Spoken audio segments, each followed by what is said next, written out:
Here I have the hair braided back. I have the 4 braids going back, which will be where the invisible part will be going placed on.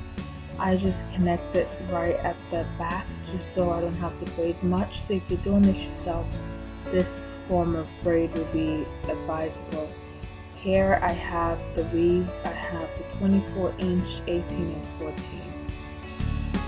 Right here I'm just going to show you how to physically sew it in right over here. And all you literally have to do is just put in the middle and just tie the knot right at the back. So you just do that. So you just follow this step till you're done tidying up the whole knot. You're doing this physically just to keep the braids in place. So when you brush your hair and things like that, you don't mess up your hair. So just tie it up, and also it protects the ends of your hair as well, but don't make it too tight so you don't break loose any hair.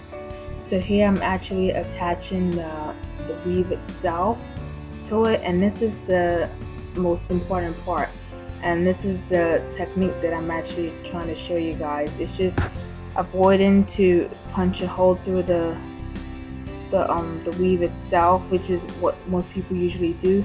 All you have to do is just take the needle, put it through your braids, and just put it through a space in the hair, and you just have to be able to hold it in place. And as you keep going, you realize that it becomes 10 times easier. You do this physically just throughout the whole hair, and this helps your hair last longer, and it helps your weave itself last longer. And if it's expensive weave like Peruvian or Brazilian, Malaysian, whatever hair type it is, it helps it to not shed. So this is very, very important. This is a very, very important technique. It helps the hair to not shed. It helps it to stay in place. It's just like when you put in the hole through the tiny little shaft at the top, it basically causes the hair, basically traumatize the hair to cut the long story short. So you want to practice this technique. You can always go back and rewind if you don't get it the first time. Definitely give yourself, room for improvement. So yeah, you see how slowly bring it back up, and just tie the knot at each end. You don't have to, but remember I did my braids so big, so my hair is not really that long, but it's long enough to be braided. So this is the first time having it braided this big. So I tied a knot at each end, and trust me, they won't look, when you're done with the whole thing, it will look very good and very much presentable.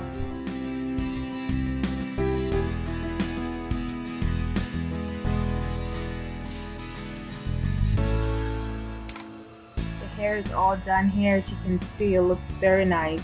And this is without the invisible part. The invisible part that I got, the Remy invisible part, I didn't know that I couldn't color it, so you really can't see much of the color of the hair on it, but it blends right in just like your own hair, so I didn't have a problem with it.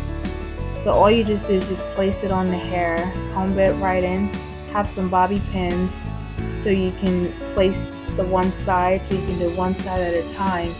And you see on the next place, yeah, you just use the bobby pins to keep it in place. And you want to do that, you want to have several bobby pins so you don't lose track and you don't lose position of where you should be sewing onto.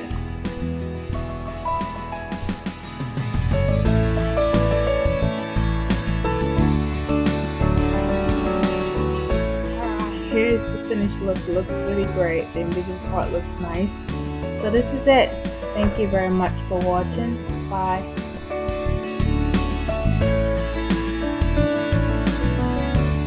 Stay blessed.